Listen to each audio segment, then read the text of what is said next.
Hello mga friends! Kumusta? Ibang adventure at exciting naman ang gagawin natin. Ito po yung tinatawag na helmet diving in Boracay. Helmet diving, isa ito sa mga adventure na dapat natin subukan pag kayo'y pumunta sa Boracay. Medyo kamahalan nga lang siya pero sulit naman.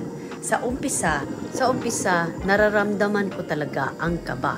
Pero nandoon na ako sa ilalim ng dagat, unti-unti itong nawawala nung nakikita ko yung iba't ibang isda na nasa dagat. Nag-enjoy lahat kami talaga. Hindi lang ako, yung pamilya ko, kami lahat.